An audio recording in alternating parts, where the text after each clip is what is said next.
Om Swastiastu. Pemirsa, Bali bukan hanya dikenal lewat alamnya yang indah, kemudian budayanya, masyarakatnya, tetapi juga dengan tarian dan lagunya atau nyanyiannya. Salah satu tarian yang selalu mendapat apresiasi masyarakat luas adalah tari joget bumbung. Bahkan dunia atau Badan Dunia yaitu UNESCO telah menetapkan joget bumbung sebagai warisan budaya tak benda tahun 2015. Akan tetapi belum lama ini kembali viral di media sosial sebuah video yang menampilkan seorang perempuan menari joget bumbung khas Bali namun dengan unsur yang tidak layak dilakukan. Joget bumbung yang tidak senonoh kembali viral. Perlukah ada payung hukumnya agar hal tersebut tidak terjadi lagi? Akan kita bahas di Talkshow Merah Putih Bali Era Baru. Tentunya sudah hadir dua narasumber yang akan kita ajak berbincang-bincang mengenai topik kita pada hari ini. Langsung saja saya sapa. Yang pertama ada Profesor Dr. Wayan Dibye, seorang maestro tari. Om Swastiastu, Prof. Sehat selalu, Prof. Ini sudah siap untuk giving nih, Prof. Pakaiannya, kostum saya. Terima kasih, Prof. Nanti kita akan berbincang-bincang mengenai topik kita pada hari ini. Dan hari ini pun kita sudah menghadirkan seorang akademisi. Beliau adalah dosen Fakultas Pendidikan dari Unhid Denpasar dan juga rajin sekali menulis artikel di Bali Post, media Bali Post tentunya. Ada Dr. DRS Gusti Ketut Widana MSI. Om Swastiastu, Ji. Sehat selalu, Ji. Om Swastiastu. Ini yang terakhir ini juga menulis tentang perkembangan joget kita. Iya, betul. Judulnya Joget Jaruh Kapan Ditindak? Oh, harus ditindak ya, Ji? Kira-kira. Kira-kira seperti itu. Tapi sebelumnya saya ke Prof dulu. Prof, kita kembalikan dulu ini joget bumbung. Ini sebenarnya sejarah perkembangan tari joget bumbung itu sendiri seperti apa sih, Prof, sehingga berkembang sampai saat ini? Om Swastiastu. Izinkan saya untuk memberikan satu paparan singkat terhadap tari joget bumbung. Kita tahu bahwa joget bumbung ini adalah sebuah tarian yang muncul di tahun 40-an. Antara 45-46 di Bali Utara yang merupakan sebuah kesenian rakyat yang digunakan untuk hiburan-hiburan masyarakat. Sebagai sebuah kesenian rakyat, dia penuh dengan spontanitas, akrab dengan kehidupan masyarakat, dan pertunjukannya tidak terlalu formal. Dalam konteks itu juga bahwa tari joget bumbung ini juga berkembang menjadi gaya-gaya yang bermacam-macam. Karena dia bisa diberikan warna-warna kedaerahan yang sangat bebas. Nah, kalau kita berbicara tentang joget, kita tidak bisa lupa juga dengan tari-tarian yang sejenis lainnya. Ada adar, ada joget pudegan, ada joget pingitan. Nah, yang pertama yang saya sebutkan adar dan joget pudegan ini memang sebuah tarian, tetapi yang ada unsurnya juga unsur erotis, tetapi bukan seksual. Nah, kemudian tari joget pingitan ini seperti namanya adalah sebuah tari joget yang disakralkan, di mana orang ngibing tidak boleh melakukan sentuhan-sentuhan apalagi pegang-pegangan.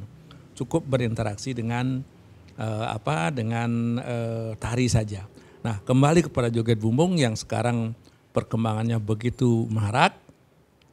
Tarian ini memang sejak lahir dia sudah mengandung unsur-unsur sensual.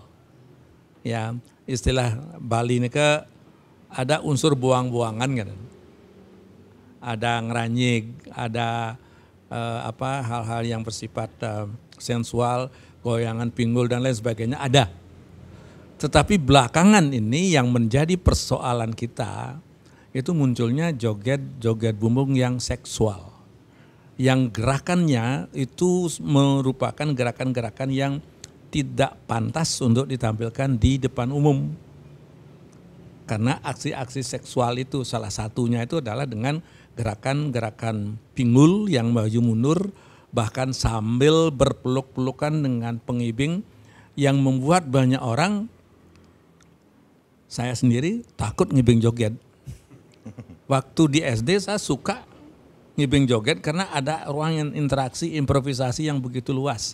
Sekarang dengan kondisi seperti itu, ya sebagai orang tua kok saya merasa agak risih itu untuk ngibing joget seperti ini. Jadi begitu kondisi dari joget bumbung sebagai sebuah kesenian rakyat dan tari pergaulan. Ya, bisa dikatakan ini tari joget bumbung ini ada sang penciptanya nggak sih, Prof? Ini sebuah kesenian yang diciptakan secara komunal ya. Secara komunal. Ya. Iya. Jadi tidak ada individu artis yang disebutkan sebagai penciptanya, tapi dia muncul sebagai ekspresi komunal.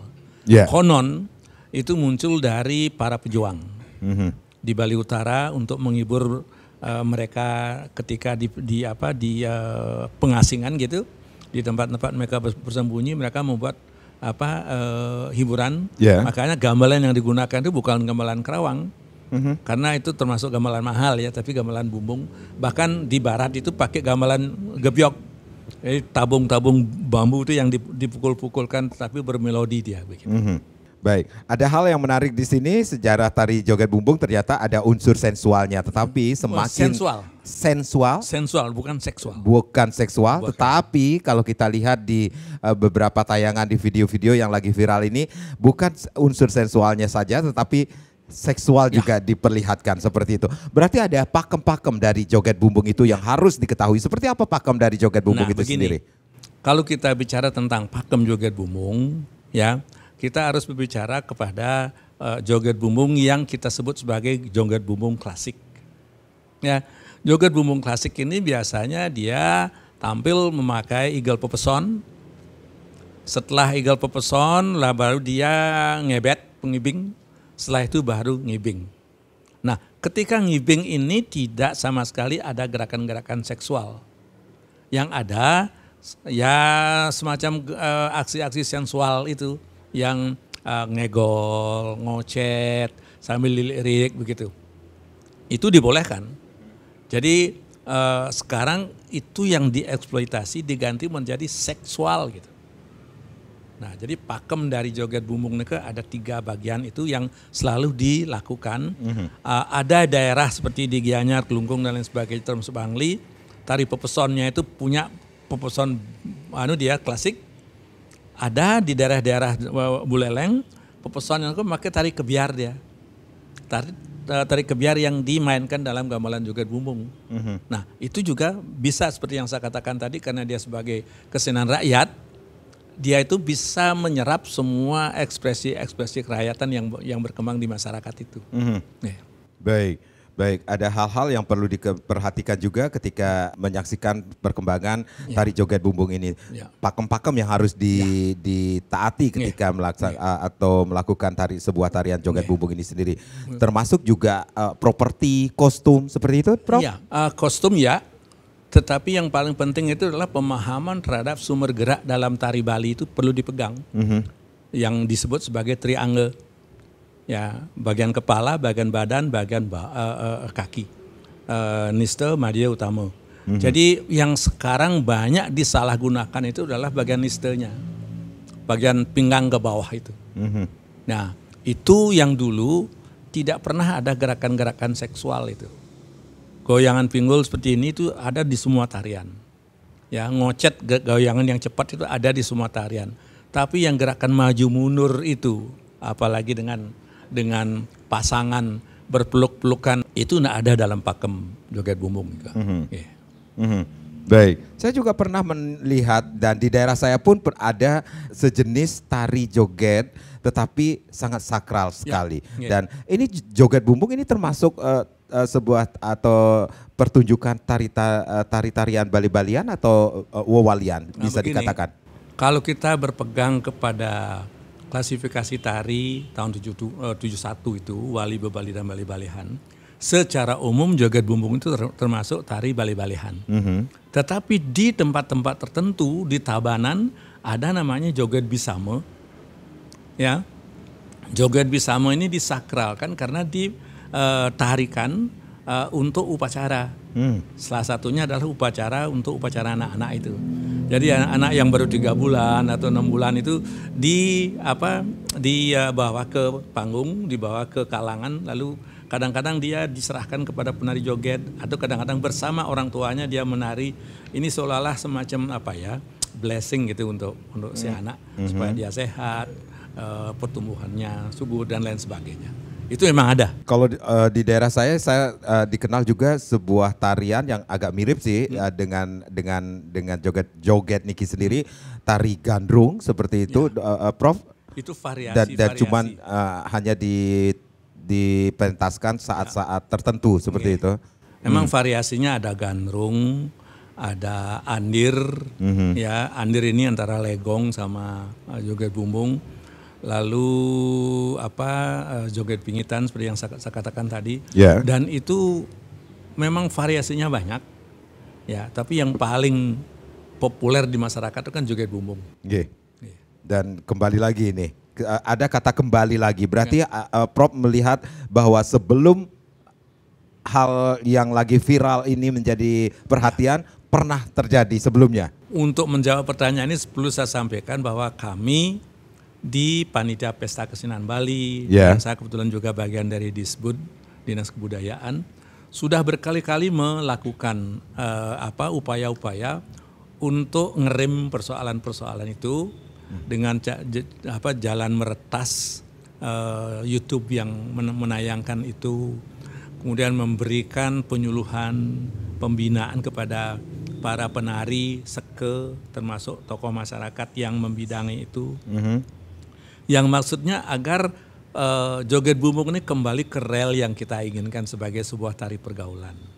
Ya, tapi akhirnya ya manusianya juga yang menentukan. Keseniannya ini sangat mulia ini sebagai suatu bentuk kesenian. Dia sangat mulia karena dia merupakan suatu perwujudan ekspresi spontanitas yang bisa dilakukan oleh siapa saja. Tetapi ketika dia dieksploitasi untuk hal-hal tertentu, ini kembali kepada manusia, yaitu penari, pelaku, penyelenggara, dan pengupah. Baik, secara tidak langsung oknumnya. Ya. Baik, nanti kita akan bahas lagi joget bumbung yang tidak senonoh kembali viral. Perlukah ada payung hukum? Kami akan kembali sesaat lagi. Terima kasih Anda yang baru saja bergabung bersama kami di Talkshow Merah Putih Bali Era Baru. Joget bumbung yang tidak senonoh kembali viral. Perlukah ada payung hukum agar hal-hal tersebut tidak terjadi lagi di kemudian hari? Masih kita bahas pada kesempatan hari ini. Saya masih ke Prof. Divya. Prof, kalau kita berbicara dari dinas sendiri sudah melakukan upaya-upaya agar kembali ke relnya, joget itu atau joget bumbung itu kembali ke relnya, kembali ke pakemnya. Tetapi banyak hal-hal yang kita saksikan kembali viral yang seharusnya tidak dilakukan seperti itu. Prof, di dinas sendiri, di dinas Prof bertindak sebagai? Saya selaku budayawan, saya sering diikutkan dalam panitia lomba joget, lalu pembinaan joget. Sekarang saya sebagai tim kurator Pesta Kesenian Bali. Jadi kita ada di dalam lingkaran itu. Baik. Saya ke Pak Gusti dulu. Pak Gusti, sebenarnya apa yang terjadi ini? Dari Prof. Divya sendiri sudah mengatakan dinas sudah berkali-kali loh melakukan upaya-upaya agar joget yang tidak senonoh itu kembali muncul lagi ke permukaan saat ini. Ini sudah mengarah kemana ini? Ke kejahatan moralkah seperti itu? Ya, suksema, Om Swastiastu. Tadi sudah panjang lebar dipaparkan oleh Prof. Divya yang memang maestro seni ya. Saya kan bukan seniman, tapi justru senewan jadinya melihat fenomena yang begini ini. Ya, itulah sebabnya. Tapi pertanyaan saya, sudah sempat melihat videonya, Pak Gusti? Begitu di-share langsung saya hapus. Enggak sekali atau bagaimana? Setiap di-share dihapus. Oh begitu, oke. Emang dilema ya, setidaknya saya sudah 3 kali menulis di Bali Post. Satu judulnya Dilema Joget Bumbung, jadi ada pakemnya tetapi kok agamnya begitu sekarang. Kedua, joget bumbung porno memalukan dan memilukan. Karena dari luar daerah ketika saya share tulisan itu memang begitu yang muncul keluhannya. Pak, saya sebagai orang Bali kok dicibir, sinis orang melihat apa yang ditampilkan lewat media YouTube itu ya. Jadi kan tertohok juga kita ya sebagai orang Bali. Yang ketiga, yang terakhir itu joget jaruh kapan ditindak. Nah ini. Nah sebenarnya kalau kita mengulik sejarah tentang kepornoan, spesifiknya ketelanjangan itu. Kita kan sebenarnya bagian dari manusia yang secara evolusi itu kan dari homo animal ya. Jadi ada naluri, ada naluriah, alamiah, dasariah terkait dengan kebutuhan badaniah. Nah kalau kita ulik secara historis sebenarnya ya, ketelanjangan itu sudah memang dibuktikan dalam tinggalan-tinggalan arkeologis ya. Ya sebut saja misalnya di situs-situs di Tamblingan itu istilahnya sudah tanda petik vulgar juga. Situs peninggalan di Tamblingan itu tentang konsep Ligayoni. Itu situs itu menggambarkan konsep kesuburan dalam bentuk batu, yang batu hanya berupa bolong begitu, kemudian di atasnya ada seonggok batu juga yang kebetulan tegak lurus. Itu sudah dilambangkan sebagai simbol kesuburan. Itu kepurnuan dalam tanda petik juga itu sebenarnya. Di Pura Pusering Jagat kan ada Pelinggih Purus juga. Nah, mungkin pernah ke sana. Nah, dilihat di sana. Itu secara prominent menonjol itu gambaran tentang ya, kelamin laki atau palus dan wanita vagina atau pulpa. Itu simbol laki perempuan di sebuah tempat suci. Jadi yang namanya ketelanjangan atau dalam kacamata sekarang kepornoan sesungguhnya memang sejarah peradaban manusia. Tapi ketika manusia tumbuh berkembang dengan peradaban yang sudah semakin maju, kemudian dijiwai oleh ajaran-ajaran agama, di situ ada salah satunya susila, maka kacamata kita memandang sekarang di konteks kekinian, kemajuan peradaban dan kereligiusan umat beragama, bukankah kita adalah masyarakat yang sosialistis religius? Disitulah kacamata kita itu memotret hal-hal yang demikian itu dari sisi susila. Sehingga tidak bisa sekedar memainkan atau mementaskan, menampilkan kesenian-kesenian seperti itu, yang saya sebut joget bungbung bergenre SPBU tanda petik. Apa itu SPBU? Itu joget bungbung bergenre tanda petik SPBU. S-nya menampilkan unsur-unsur sensual mengarah seksual. P-nya pornografi, labelnya porno jadinya. Ya. B-nya birahi, U-nya demi upah uang. Itu bisa dibaca ulang itu. Yeah. Jadi genrenya begitu. Jadi hasrat sublimasi untuk menyalurkan libido dalam konteks seksual itu ditampilkan secara seronok, tidak senonoh lewat tampilan joget bumbung porno tersebut. Jadi kita sebagai manusia biasa yang dalam konteks kemaskulinan kita yang masih aktif itu sesuatu yang wajar dan standar.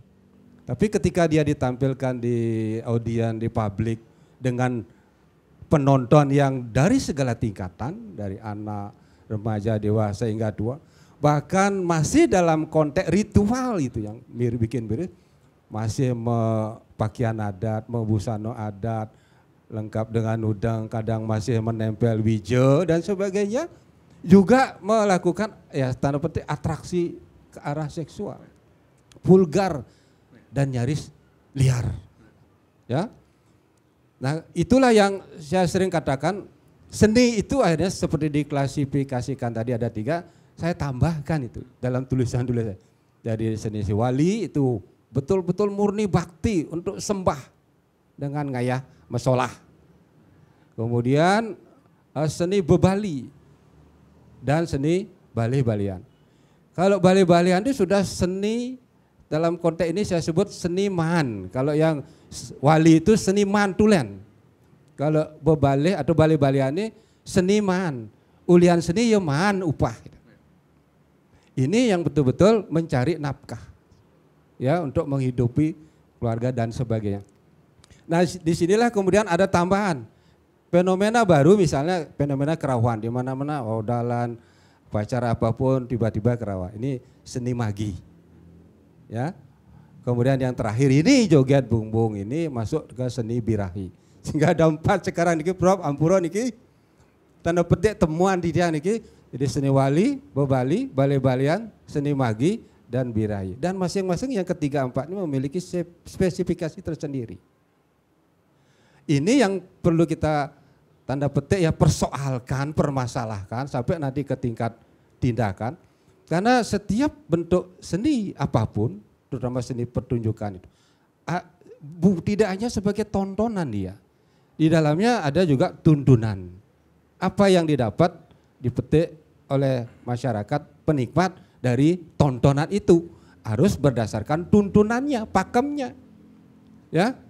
Tidak bisa semata-mata hanya karena tuntutan. Jadi tontonan perlu tuntunan, tidak hanya sekedar memenuhi tuntutan. Tuntutan apa? Biar laris, biar dapat job, biar dapat upah, biar dapat penghasilan. Ini yang kemudian menimbulkan tentangan sehingga kedepannya perlu ada tindakan. Nah, kalau tadi dipertanyakan bahwa apakah bisa ditindak, apakah perlu payung hukum? Sebenarnya memang sudah ada payung hukumnya. Nah, itu dulu sebelum jauh ke payung hukum tersebut. Jadi perlu payung hukumnya pada saat seperti Prof mengatakan ini bukan jogetnya yang bermasalah tetapi manusianya yang bermasalah. Seperti itu. Betul sekali. Kalau bentuk kesenian, jenis keseniannya itu luar biasa. Karena kalau kita mengacu kesenian-kesenian Bali, itu sejatinya adalah memiliki landasan teologinya. Perlu kita ketahui bahwa seni Hindu yang kemudian dipraktekkan dalam budaya Bali, itu acuan teologinya adalah Dewa Iswara, Sang Hyang Iswara. Beliaulah dewa kesenian. Ya, turunannya kemudian menjadi Natya, Widya Natya, ilmu tentang kesenian. Nah, dalam implementasi lahirlah bentuk-bentuk kesenian seperti terklasifikasi tadi, ya. Oleh sebab itu ketika pentas semacam joget bumbung ini yang kemudian viral, tetap ada unsur-unsur keagamaan masuk di sana. Katakanlah melibatkan jero mangku, ya, ada sanggah cucuk misalnya, ya. Ada meketis tirta dan sebagainya, itu unsur ritual, sakral dan suci. Nah, kalau kemudian pentas atau pertunjukan justru bertentangan dengan hakikat teologi, kesucian itu, nah ini perlu dipertanyakan. Itu persoalannya. Jadi menurut saya sendiri bahwa memang kalau kita kaitkan dengan apa yang pernah pro kontra ya tentang payung hukum, kita di Bali kan dan beberapa daerah lain juga menolak tentang undang-undang pornografi. Secara makro iya menolak. Mengapa menolak? Karena di Bali itu ada semacam perilaku, kebiasaan atau bahkan tradisi yang memang menampakkan unsur-unsur yang disorot oleh undang-undang pornografi. Yeah. Misalnya dalam seni lukis saja misalnya. Ya kan ada lukisan-lukisan telanjang misalnya. Apakah itu termasuk? Kemudian ada tradisi kita menggunakan kamen sebatas dada yang kadang melorot. Nah, jadi persoalan joget bumbung porno ini tidak bisa disorot seletterlek itu. Karena di situ sudah jelas, misalnya kalau saya sebutkan di Undang-Undang Nomor 44 2008 tentang pornografi, yang kita perlu garis bawahi jadi hal-hal substansial yang memang patut menjadi bahan pencermatan untuk menindak pentas joget porno tersebut. Misalnya di sini ya saya sebutkan pertunjukan di muka umum yang memuat kecabulan, itu sudah kena. Pertunjukan di muka umum yang memuat kecabulan, itu di bab 1 pasal 1. Ya. Jadi itu sebenarnya sudah ada, cuma persoalannya ke pihak berwenang beranikah untuk menindaknya. Jangan berpikir tentang pro kontranya, tapi konten daripada joget bumbung tersebut telah tercover oleh undang-undang pornografi tersebut. Ya saya kira itu. Baik, nanti kita akan lanjutkan lagi Prof dan Pak Gusti. Bagaimana joget bumbung yang tidak senonoh kembali viral, perlukah ada payung hukum? Pemirsa jangan kemana-mana, Talkshow Merah Putih Bali ada baru akan kembali sesaat lagi. Ya, kita masih di Talkshow Merah Putih Bali Era Baru, joget bumbung yang tidak seharusnya atau tidak senonoh kembali viral. Perlukah ada payung hukum? Tentunya saya ke Pak Gusti kembali. Pak Gusti, berarti sudah saatnya hal tersebut, hal-hal yang maaf ini yang berseliweran di media sosial yang seharusnya tidak boleh dilihat ya, tetapi kenyataannya di lapangan banyak anak-anak yang menonton seperti itu. Ini sudah seharusnya ditindak. Ya, jadi menurut pandangan saya tidak hanya dengan undang-undang pornografi ya. Karena di situ tadi kan biar tidak salah saya sebutkan ya, di bab 1 pasal 1 sudah dijelaskan apa saja yang termasuk pornografi, itu gambar, sketsa, ilustrasi, foto, tulisan, suara, bunyi, gambar, bergerak, animasi, hukum, kartun, percakapan, gerak tubuh ya. Itu melalui berbagai bentuk media komunikasi dan atau pertunjukan di muka umum yang memuat kecabulan atau eksploitasi seksual yang melanggar kesusilaan dalam masyarakat. Ya. Kemudian pada pasal 2 dipertunjukkan langsung, bisa lewat televisi kabel, internet dan komunikasi elektronik lainnya seperti contoh YouTube. Itu masuk ke dalamnya. Dan ini dalam pasal 10 dilarang mempertontonkan diri atau orang lain dalam pertunjukan atau di muka umum yang menggambarkan ketelanjangan, eksploitasi seksual. Apalagi pada contoh-contoh tayangan video YouTube itu ada memang hal-hal yang mengarah ke persanggamaan. Itu jelas secara vulgar bisa kita tonton. Dan itu ada ancaman karena dalam pasal 39 itu termasuk tindak kejahatan. Baik. Yang tidak perlu seperti halnya kasus tindak kejahatan biasa yang menyangkut pribadi kan delik aduan namanya. Kalau ini sebuah tindakan kejahatan semestinya penegak hukum bisa responsif untuk menanggapi persoalan ini. Jadi yang berhak menindak adalah pihak penegak hukum. Seperti itu. Iya. Pak Gusti melihatnya. Iya, harus. Dan hal tersebut harus dibawa ke ranah hukum tentunya. Nah, kalau sudah terbukti mengganggu. Sudah ada yang membawanya ke ranah hukum. Sudah ada di berita medsos, sudah ada. Ya. Baik, Prof. Nih kalau kita berbicara tentang ketika joget bumbung sudah ditransformasikan menjadi joget bumbung jaruh, kemudian kesalahannya bukan pada jogetnya, joget bumbungnya, tapi kembali lagi kepada para manusianya dan pihak yang mengorganisir sebagai penjual jasa hiburan. Seperti itu, Prof. Melihatnya? Ya. Ya, jadi itulah yang kalau kita kaitkan dengan penegakan hukum, bukan keseniannya yang ditindak, tapi pelakunya, manusianya. Nah, karena kalau saya kembali kepada konsep tadi, joget bumbung sebagai kesenian rakyat, dia ditonton oleh semua lapisan. Berbeda dengan kalau, katakanlah, kalau kita punya kesenian seperti joget ini, dipentaskan di ruang tertutup secara eksklusif gitu ya, terbatas, lain lagi persoalannya. Tapi ini kan diekspos untuk semua lapisan penonton, bahkan penggunaan dari joget bumbung ini sekarang sudah liar sekali. Upacara yang seharusnya tidak mementaskan joget bumbung karena yang diinginkan pangrame kan. Jadinya odalan juga orang mementaskan joget bumbung. Bayangkan pemangku yang sudah mengundang membungkus begitu ya, ikut ngibing dan diibing oleh jogetnya dengan gerakan yang seperti itu. Apa enggak merasa terlecehkan pemangku yang seperti itu? Nah, kalau itu yang terjadi maka unsur tuntunan dari pertunjukan itu lenyap dia.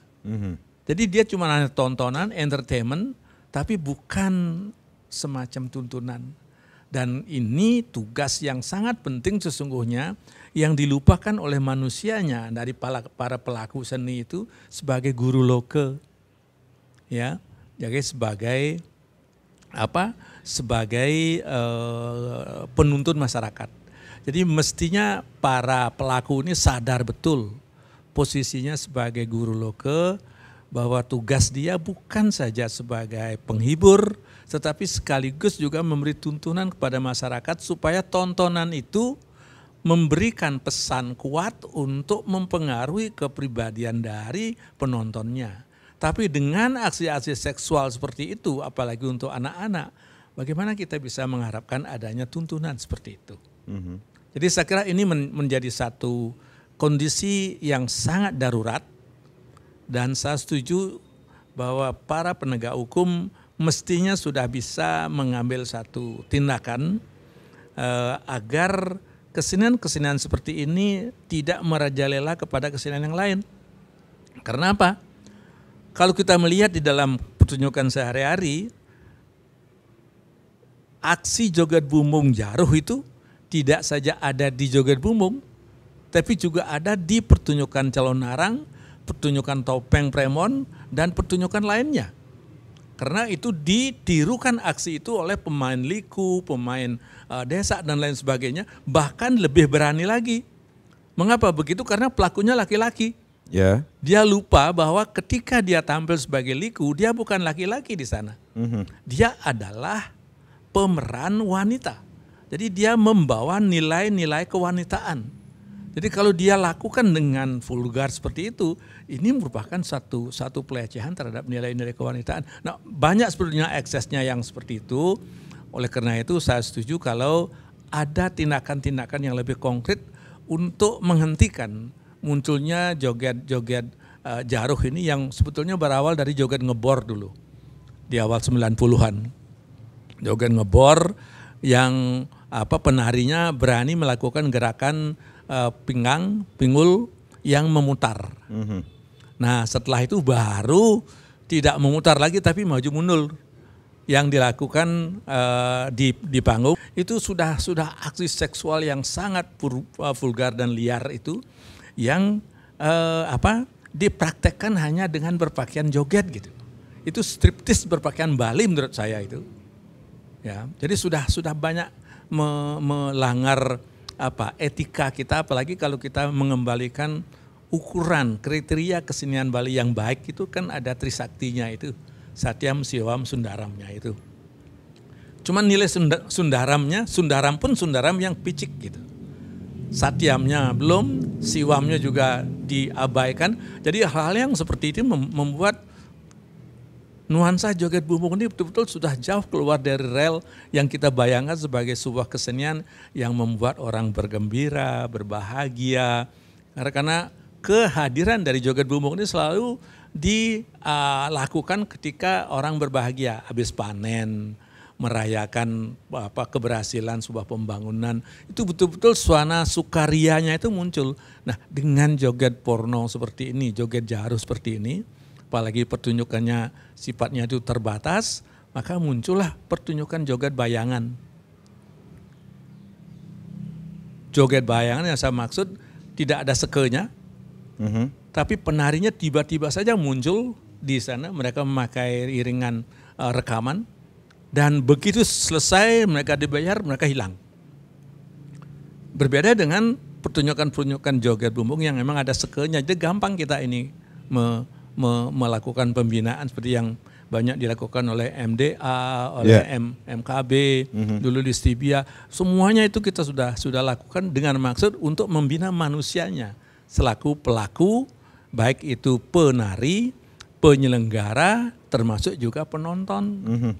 Saya kira itu. Ya, berarti ada hal-hal yang sudah dilakukan oleh pemerintah melalui dinas untuk memberikan pembinaan ke joget agar tidak keluar dari relnya, kembali lagi ke pakem joget bumbung itu sendiri. Nah, ini yang menjadi pertanyaan ketika joget itu perform, kemudian kita melihat pengibing, ini adakah pakem buat pengibing juga, Prof? Ya, untuk joget bumbung, pakem yang secara terstruktur dalam arti ABC yang lengkap itu memang tidak ada, karena ini sebagai sebuah tarian rakyat. Kalau itu dipakemkan akan menjadi dia seragam sekali. Tetapi patokan secara umum untuk orang ngibing joget bumbung itu satu, dia itu boleh sentuh-sentuhan, boleh pegang-pegangan, tapi tidak boleh rangkul-rangkulan. Itu. Kenapa? Rangkul-merangkul ini sudah merupakan aksi yang tidak pantas untuk dipertontonkan di depan Boleh umum. pegang-pegangan? Boleh. Berarti ada kontak fisik boleh? Memang itu yang seperti yang saya katakan tadi, bahwa interaksi pemain joget dengan pengibing itu ada kelonggaran seperti itu. Berbeda dengan joget pingitan. Kalau joget pingitan itu memang pingit tidak boleh ada sentuhan. Tapi interaksinya itu lewat gerak. Sehingga pengibing joget pingitan ini satu harus orang yang tahu gamelan, orang yang bisa menari. Kalau joget bumbung itu yang satu menari Bali, yang satu lagi pencak silat boleh. Gitu. Ya, yang satu menari Bali, yang satu mungkin salsa boleh gitu. Oh. Ya, apa saja yang dikuasai oleh si pengibing itu boleh. Nah, di sanalah kelonggaran sebagai sebuah senian rakyat itu yang sudah biasa dilakukan dalam pertunjukan joget bumbung, dan itu biasanya menimbulkan suasana sukaria. Jadi pengibung yang bergerak lucu-lucu gitu itu diketawain. Tapi sekarang ini justru melihat orang beraksi seksual begitu itu kita jadi nak tega ngelihatnya. Gitu. Yeah. Baik, Aji, berarti mereka atau oknum ini, kita berbicara tentang manusianya, sengaja mempertontonkan adegan tidak terpuji, melanggar etika dan kesantunan tari Bali. Bapak melihatnya? Ya, tadi sudah dengan jelas, tegas, lugas ya dipaparkan oleh beliau, Prof. Dibia. Tentu pada pakem itulah susilanya, etikanya. Jadi semacam kode etik joget itu gimana? Ya, memang seni itu adalah ekspresi, kebebasan dia sebagai hasil karya cipta karsa. Tapi ketika dia ditampilkan sebagai tontonan di depan umum, publik gitu, apalagi dari berbagai kalangan, lebih-lebih lagi tadi juga disinggung terkait dengan ritualnya pun sudah disusupi hal-hal yang mengarah pada konteks ketelanjangan, kesensualan dan keseksualan. Jadi benar apa yang disampaikan Prof. Dibia, keberadaan dari joget bumbung Jaro ini akhirnya merembet ya, ngelalahin dia pada bentuk seni pertunjukan lain. Seperti beliau sampaikan tadi. Jadi adegan-adegan apa yang ditampilkan di joget bumbung porno itu bisa masuk. Bukankah ini sesuatu yang membahayakan? Terutama dari segi bagaimana saya sebagai akademisi di bidang pendidikan tentu kan nilai tuntunan yang dipentingkan. Ya. Karena ketika alam bawah sadar masyarakat Bali, Hindu terpengaruh masuk dalam arus hasrat libido yang luar biasa, di mana ritual juga bercampur dengan hal yang sensual, yang seksual, sehingga konseptual itu jadi terpental ya. Apalagi menuju ke kesadaran spiritual. Itu yang sangat dikhawatirkan, bahkan ditakutkan oleh kita kalangan dunia pendidikan, termasuk beliau sebagai maestro seni yang tahu benar bagaimana sejarah berkesenian di Bali itu. Sehingga meneropong keberadaan dari joget bumbung Jaro sekarang kan tentu beliau dari hati nurani beliau mungkin menangis juga, beliau sedih, prihatin ya. Nah persoalannya bagaimana unsur manusia pelakunya ini, baik pelaku langsung maupun yang mengorganisir. Ya kan ada seke itu kan, pasti ada yang mengorganisir. Ini persoalannya dia lewat Dinas Kebudayaan sudah, lewat MDA sudah. Saya punya saran yang sebenarnya sederhana tapi bisa tepat sasaran sebenarnya. Seperti apa? Ya, karena keberadaan setiap seke joget bumbung yang bergenre SPBU ini kan ada di suatu lingkungan masyarakat ya, desa, banjar dan sebagainya. Yeah. Kita kan punya namanya sistem adat, ada struktur adat, komunitas adat, lewat prajurunya, ada aturan adat. Ya, andaikan itu masuk dalam awek-awek khususnya perarem, bukankah perarem sekarang ada narkoba masuk ke perarem, sampah plastik masuk ke perarem, ya? Nah, bagaimana hal yang terkait dengan keberadaan joget bumbung Jaro ini masukkan dalam perarem dan lengkapi dengan reaksi adat dalam bentuk sanksi adat. Apa sanksi? Asal jangan kesepekan mantan itu yang bentuknya untuk menyadarkan. Ya. Karena itu kan mencoreng juga nama Banjar, nama desa bersama perjuru. Nah, riskan sekali kan. Nah, saya kira itu. Karena kalau kita berbicara tentang joget Jaro, joget yang tidak seharusnya, asumsi orang akan terlintas pada satu daerah, seperti itu kah? Iya, betul. Nah, ada daerah yang kena label begitu iya, kan? ada labelingnya itu. Iya, ada itu labelingnya. yang harusnya. Itu kan sangat riskan ya bagi sebuah desa yang mengajarkan adat berdasarkan budaya dan dijiwai agama, kan riskan sekali kalau keberadaan itu masih eksis di sana. Baik, baik. Nanti kita akan lanjutkan lagi, kita rehat sejenak. Pemirsa jangan kemana-mana, kita masih akan kembali sesaat lagi. Joget bumbung yang tidak senonoh kembali viral. Perlukah ada payung hukum? Masih kita bahas di Talkshow Merah Putih Bali Era Baru. Saya ke Pak Gusti. Pak Gusti, kalau kita lihat lagi ini beberapa waktu lalu kembali lagi ya, saya tekankan ini viral sekali ini joget bumbung jaruh kembali viral dan itu dilihat oleh banyak orang dari berbagai usia, dari anak-anak kemudian dewasa, remaja seperti itu.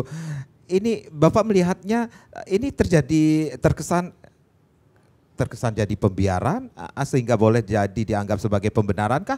Ya, selain memalukan dan memilukan, tetap eksisnya ini juga karena kita harus akui memang ada kecenderungan pembiaran. Sehingga pembiaran itulah seakan menjadi pembenaran. Gitu. Itu. Nah, persoalannya kan ketika kita siapapun ya, apalagi pihak penegak hukum yang sudah melihat gejala realita bahkan dan menjadi problematika bagi kelompok atau kalangan dunia yang ingin sebagai pengusung, pengagung, penjaga nilai-nilai luhur budaya Bali kan sangat terpukul itu. Sehingga perlu ada respon yang reaktif lah begitu. Sehingga tidak terus menjadi viral, semakin vulgar, bisa semakin liar, bisa jadi barbar nanti ya. Nah, sehingga konsep-konsep ajaran Hindu yang berdasarkan Satyam Siwam Sundaram itu lenyap jadinya.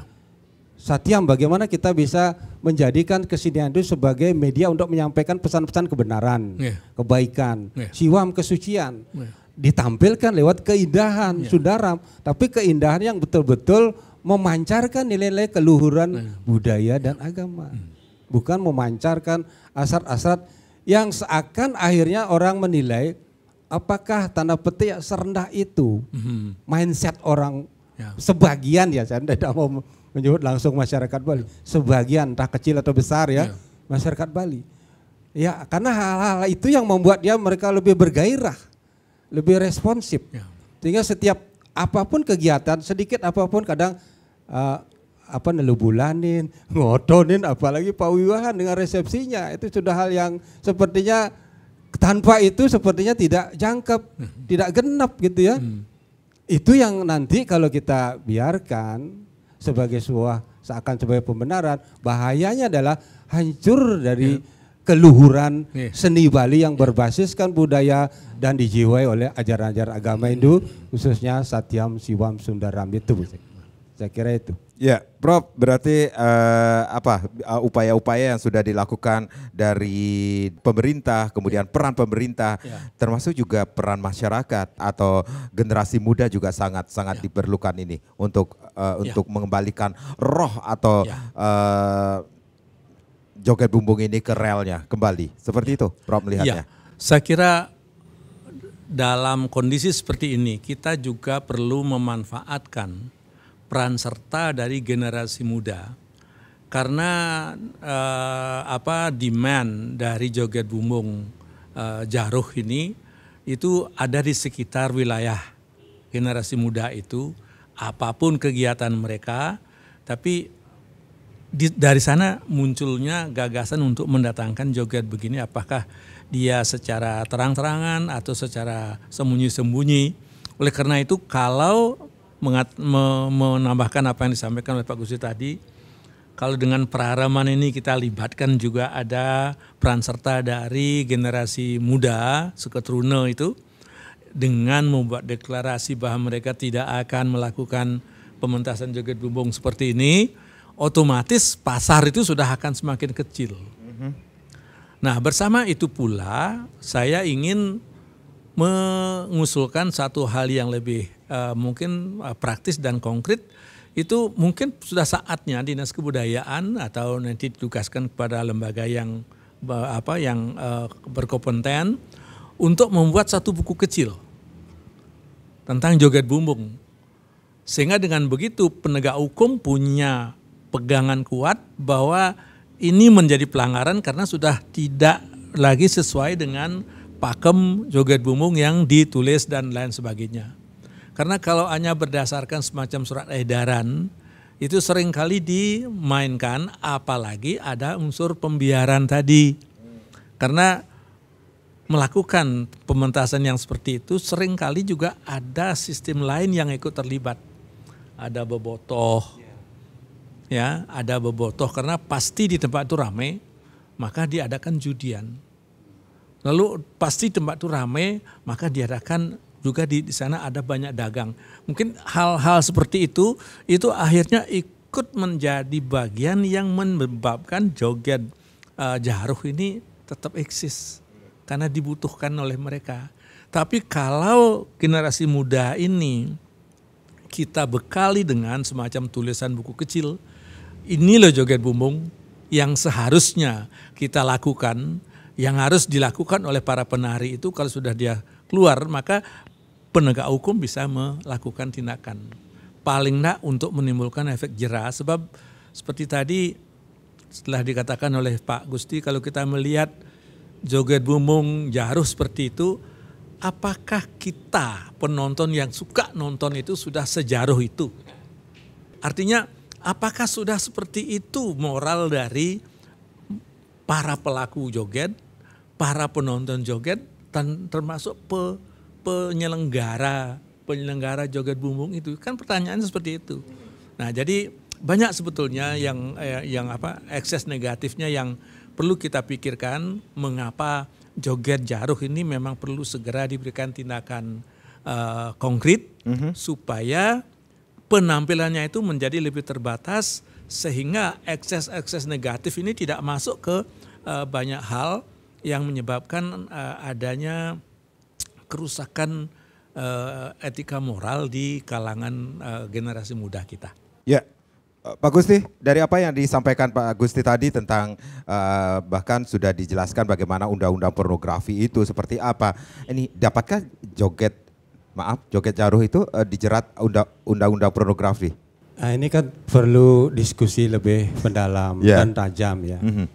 Tapi kalau kita mencermati apa yang tersurat, bahkan yang tersirat dalam Undang-Undang 44 2008, juga Undang-Undang ITE nomor 1 2024, itu sudah jelas sekali dengan tegas. Tanpa kita berpikir tentang pro kontra dulu ya. Karena persoalan ketelanjangan kan bisa ada pada lukisan ya, ada patung kan begitu. Tapi ketika ruang gerak apa yang ditampilkan dalam joget bumbung bergenre SPBU ini dengan pencermatan atas pasal-pasal dalam Undang-Undang Pornografi dan ITE sangat masuk ke ranah hukum. Ya. Misalnya saja nih di Undang-Undang ITE ini sudah jelas disebutkan di sini, misalnya dalam konteks penyebaran lewat media YouTube misalnya, tentang perbuatan menyebarkan video asusila, itu ada sanksi pidananya. Tidak main-main, 6 tahun denda 1 miliar. Kalau undang-undang pornografinya 10 tahun hukuman penjara dan 5 miliar dendanya. Itu artinya apa? Sudah cukup tegas, jelas, lugas untuk bagi penegak hukum untuk mengambil langkah. Karena sudah disimpulkan tindakan-tindakan yang melanggar undang-undang pornografi itu sebagai bentuk kejahatan. Nah, yang kita sebut kemudian sebagai kejahatan moral. Yang tidak perlu ada delik aduan karena sebuah kejahatan kriminal. Nah, tentu kita tidak sefrontal itu untuk melakukan tindak. Tentu seperti disampaikan beliau tadi, bahkan beliau mempunyai rencana untuk membuat buku pakem, buku joget bumbung yang berpakem itu ya, berdasarkan tidak hanya mementingkan segi estetis, tapi juga ada landasan etis, karena dia merujuk landasan filosofis dan bahkan teologis. Jadi para artis itu jangan saling bis-bis sampai memegang sesuatu yang sebenarnya sangat sensitif. Ulian pipis. Ulian pipis ya. Ya, bisa kenyong mandis gelis bin paklis gitu. Jadi intinya begitu. Jadi sudah saatnya menurut saya. Jadi tontonan itu harus berdasar tuntunan, tidak sekedar memenuhi tuntutan pasar, karena sudah mendapat tentangan. Karena sudah mendapat tentangan perlu tindakan. Itu kata kunci. Baik, perlu tindakan. Prof, Momentum apa yang harus kita bangkitkan saat ini agar joget-joget yang seharusnya tidak boleh dipertontonkan atau boleh dikatakan, maaf sekali lagi, joget jaro ini tidak lagi terjadi di kemudian hari? Ya, langkah-langkah yang bisa dilakukan sekarang, saya kira di PKB itu kita jadikan sebagai suatu ajang untuk menampilkan, untuk mendemonstrasikan pertunjukan joget yang sebagaimana pakem yang kita punya. Itu satu.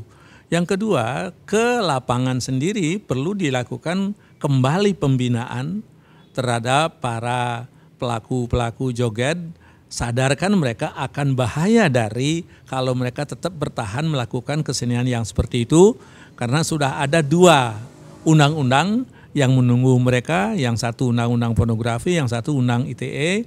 Nah, jadi dengan begitu maka kita perlu sadarkan, kita ya seyogianya kita tidak datang nyelinap begitu, tapi kita berikan mereka semacam pencerahan dulu. Kalau sampai ada pembangkangan, ya kembali ini kepada faktor manusianya. Demi uang dia sudah siap untuk berkorban dengan segala risiko, kan begitu. Tapi sebagai kelompok masyarakat, sebagai kelompok budayawan, apalagi dalam hal ini sering terlibat dalam program pemerintah, maka sudah seyoganya pemerintah memberikan satu pencerahan dulu. Ya, jangan segan-segan, jangan sungkan-sungkan, dan jangan pernah bosan gitu melakukan ini, karena dengan aksi-aksi seperti ini kita sudah tunjukkan will dari pemerintah itu kepada masyarakat bahwa joget ini sudah diberikan semacam peringatan, sudah diberikan semacam pencerahan agar mereka tidak melakukan hal-hal seperti itu. Tapi kalau sampai tetap membangkang, maka lawannya juga pembangkangan dengan sebuah tindakan-tindakan yang bisa menyebabkan mereka terlibat dalam kasus hukum. Baik, Prof. Livia, terima kasih. Pak Gusti, terima kasih. Yang pastinya seperti di awal saya sempat mengatakan, Badan Dunia UNESCO pun sudah menetapkan joget bumbung sebagai warisan budaya tak benda sejak tahun 2015, sehingga wajib dilestarikan, dilindungi, dimuliakan agar tidak merusak citra budaya Bali yang adiluhur dan adiluhung. Saya Made Sukadana Karang, terima kasih, sampai jumpa. Om Santi Santi Santi Om.